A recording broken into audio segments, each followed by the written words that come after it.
My wife cheated on me with her boss, stole $250, $0 from our joint account to fund their affair, and now she's claiming half our house. This after we signed a prenup I thought protected me, but the court's siding with her. How did I lose everything? Hello everyone. Dear listeners, please share your thoughts in the comments section below. And don't forget to like, share, and subscribe. Now, let's begin the video. Using a throwaway for obvious reasons, with certain specifics modified to preserve anonymity.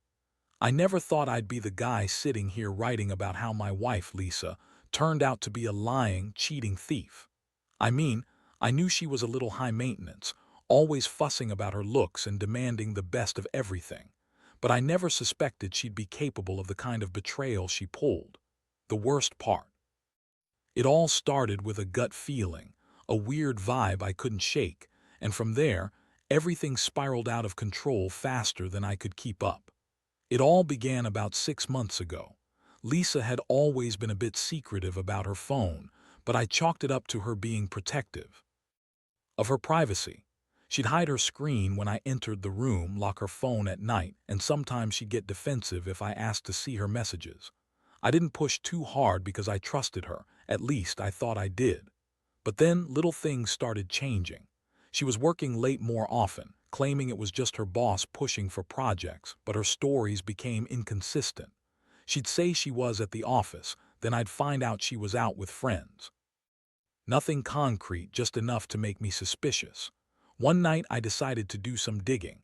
I'd always been cautious about privacy, but something told me I needed to look into her phone. I waited until she was asleep and snuck into her room. I unlocked her phone with the fingerprint I'd been using for months. That's when I saw it, the messages. They weren't explicit at first, just a lot of flirty stuff, back and forth with her boss, Mark. I knew Mark. He was a smooth guy, always the charming type, but I never thought Lisa would get involved with him like that. I scrolled through the messages and my stomach dropped.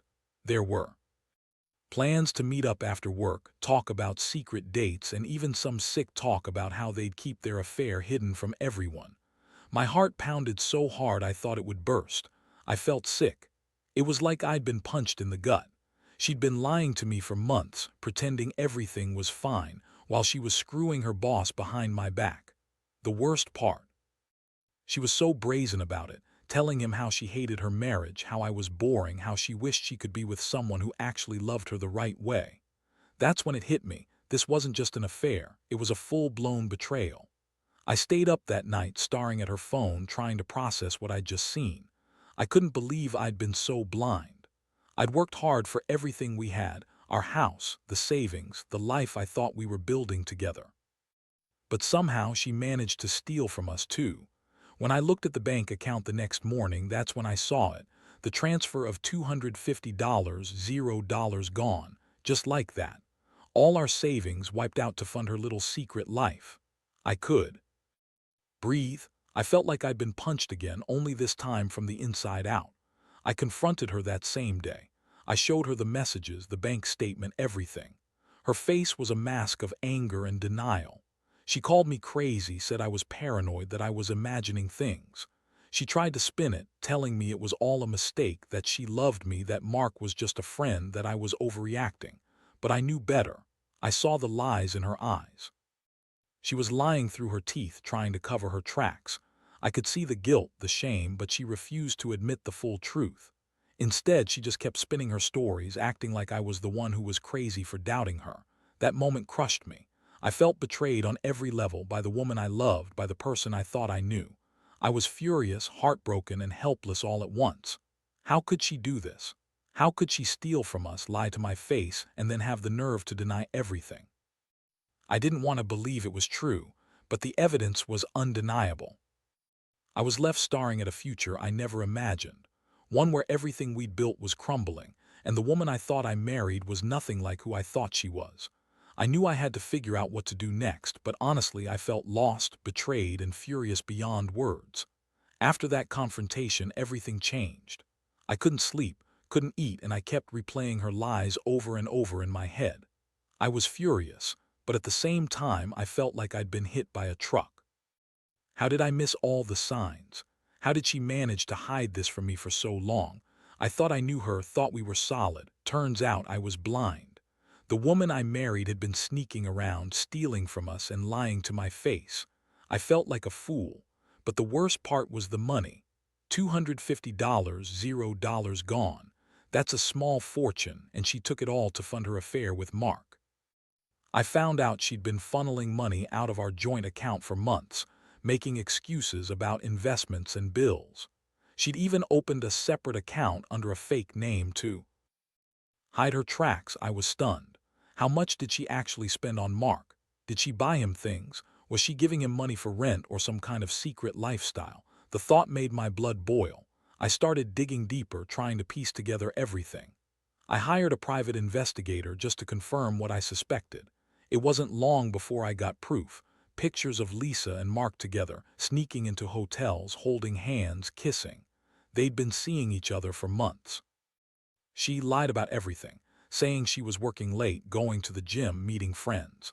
Meanwhile, she was with her boss, living this double life. I couldn't believe I'd been so naive. I'd trusted her with everything, and she'd been screwing me over the entire time. The hardest part was realizing I'd been played. She'd always been a little bitchy, demanding, and manipulative, but I never thought she'd be capable of this level of betrayal. When I confronted her again with the evidence, she just snapped. She said I was overreacting, that I was paranoid, that Mark meant nothing, that she loved me and was just trying to make me jealous. She claimed she never meant to hurt me, that it was just sex, that she was miserable and needed something more. She spun this web of lies, trying to convince me that I was the bad guy, but I knew better. I was drowning in a mix of anger, sadness, and disgust. How could she lie about everything? How could she steal from us and then blame me for being suspicious? I felt like I was losing my mind. I'd always been the kind of guy who trusted his wife, who believed in loyalty and honesty. But she shattered that. She shattered everything I thought was real.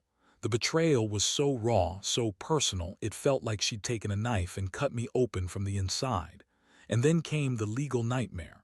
I found out she was claiming half the house, our house. We had a prenup, or so I thought. I'd read every word, thought I was protected. But apparently the court didn't see it that way. Lisa started filing papers, claiming she deserved half because she was contributing emotionally, and because she'd invested in our life together. She lied in her affidavits, claiming she was the victim, that I was abusive and neglectful. It was all a lie, but the court bought it. They sided with her, giving her half of everything, including the house, even though I had the prenup and proof of her infidelity. That was a blow I didn't see coming. I thought I'd protected myself, that I'd been smart enough to set up a prenup that would hold up in court. But somehow, she twisted the story, played the system, and now I was losing everything.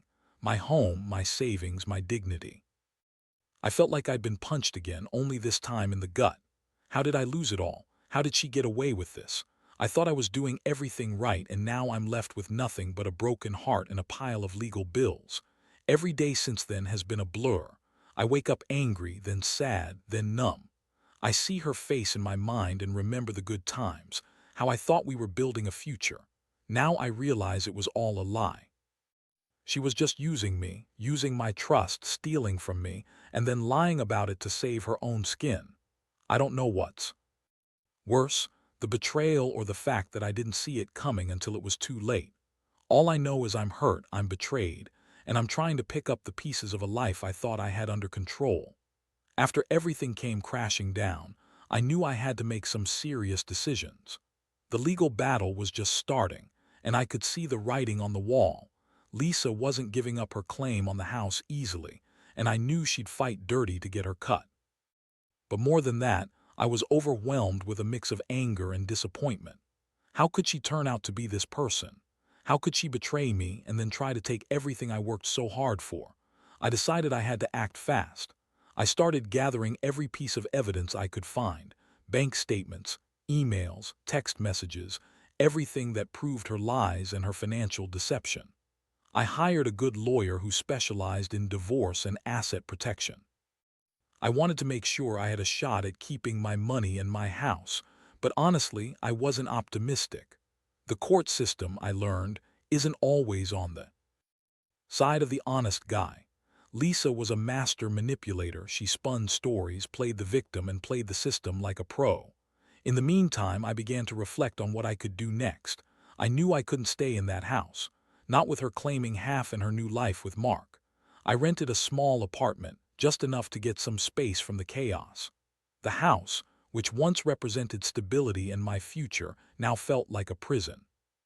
Every time I looked at it, I saw her face, her lies, her betrayal. It was a constant reminder of how badly I'd been duped. I also started to realize how deep her lies went. She'd been planning this for a while, I think. She'd been secretly draining our accounts, lying about her whereabouts, and convincing everyone she was the victim.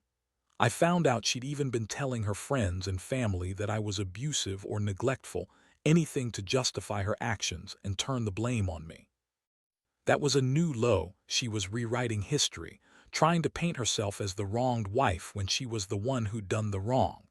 As I dug into her financials more, I uncovered something even worse. She opened a secret account hidden from me and was funneling money into it for months. I found statements showing she'd transferred hundreds of thousands to that account, probably trying to hide her assets. It was clear she'd been planning her escape for a while. The money she stole, $250, was just the tip of the iceberg. I realized she'd been living a double life, spending lavishly on Mark, on herself, on some illusion of happiness she was desperately trying to create. The betrayal cut so deep I couldn't even explain it. I'd always prided myself on being a loyal, honest man. I worked hard, paid the bills, kept the house running smoothly. And she was out there, screwing her boss, stealing from us, and lying to my face. I felt like I'd been punched in the chest every day. I couldn't trust her anymore, not that I ever really did after seeing the messages, but now it was absolute. She was a stranger to me, someone I thought I knew, but who had turned into a con artist. The legal process dragged on. Lisa kept claiming she deserved half the house because she was contributing emotionally and because she invested in our life together. That was her line. She'd even hired her own lawyer who was just as aggressive as I was. The court hearings were tense. She played the victim, crying fake tears, claiming I'd been abusive, neglectful, and unfaithful. Meanwhile, I was just trying to stay afloat emotionally and financially. I couldn't believe how she managed to spin the story so convincingly.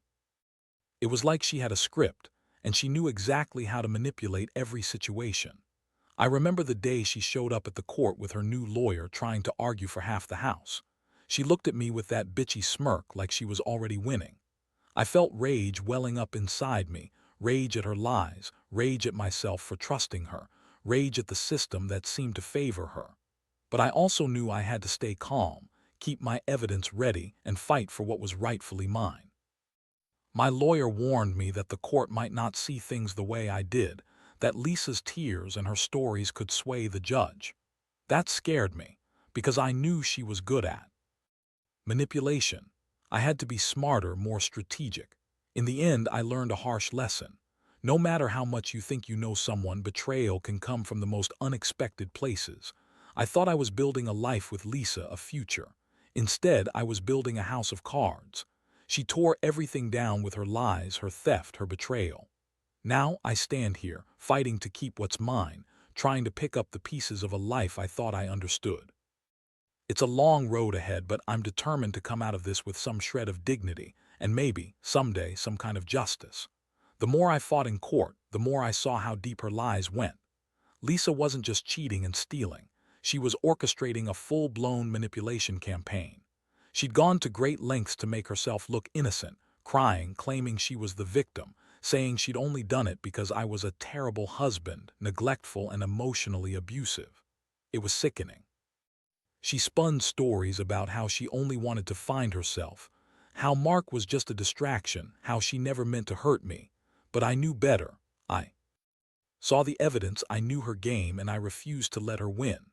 Her lawyer was relentless, trying to paint her as the wronged wife, the victim of my supposed cruelty. They argued she deserved half the house because she had contributed emotionally, whatever that meant. I almost laughed at that. I contributed my whole life, my money, my time. I worked long hours to give us a good life. Meanwhile, she was out screwing her boss, draining our savings, and lying to everyone she knew. The court, unfortunately, seemed to buy her sob story more than mine. They kept emphasizing her emotional contributions, as if that could somehow outweigh the fact that she'd stolen from me and betrayed everything we built. I remember one particular hearing when she broke down in tears, claiming she was so hurt, that I was the worst husband ever, and that she had only done what she did because she was desperate and unhappy. I looked at her with pure disgust. That's when I realized she was a master manipulator. She knew exactly how to turn things around, how to make herself look innocent, even as she was guilty of everything.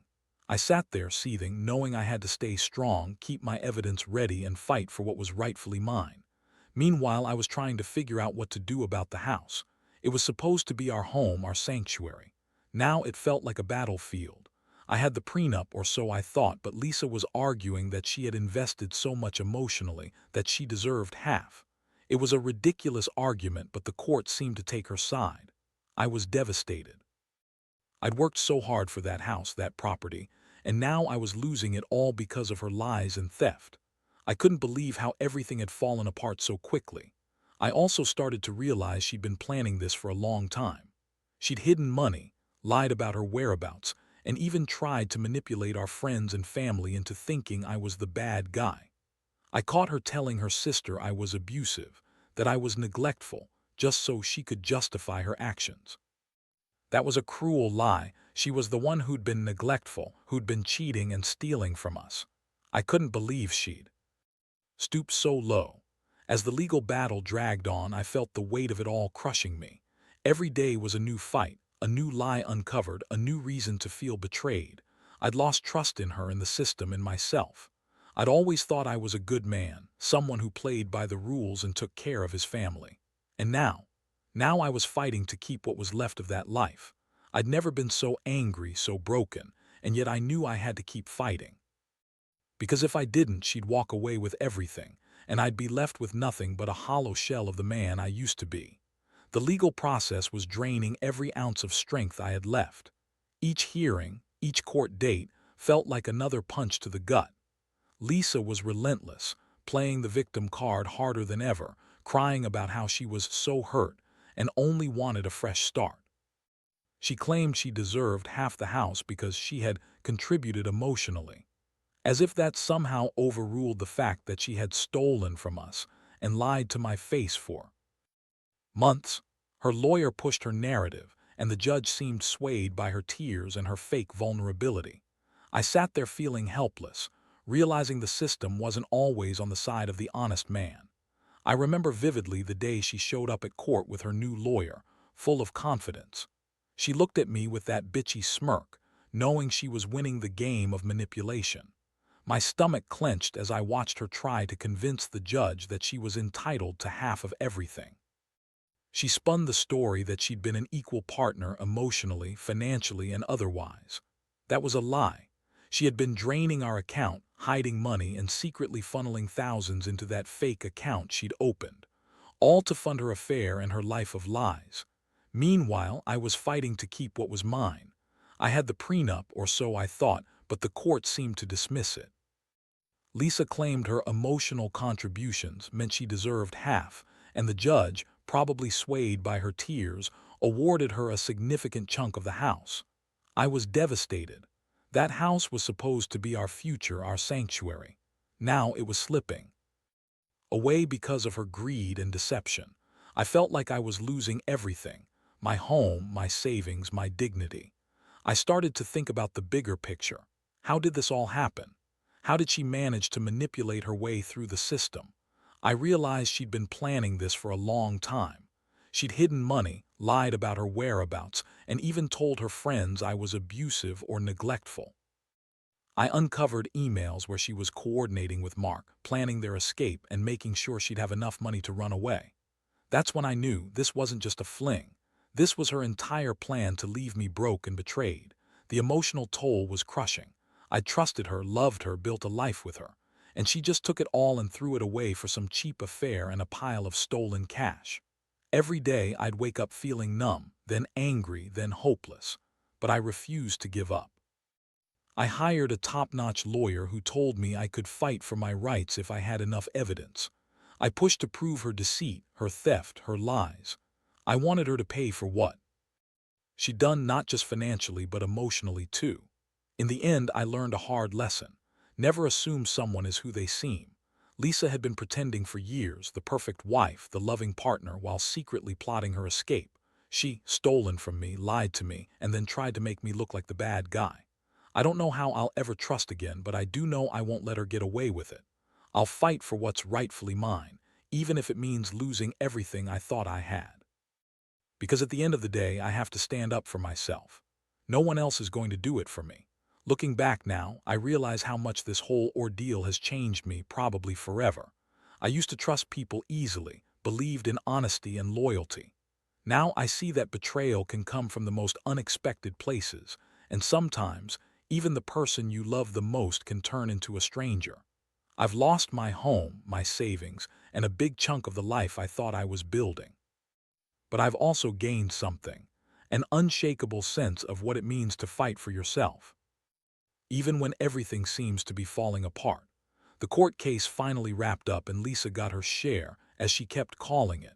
She walked away with half the house, the money she stole, and a new life with Mark, probably somewhere far from the wreckage she left behind. As for me, I'm starting over in a small apartment, trying to piece my life back together.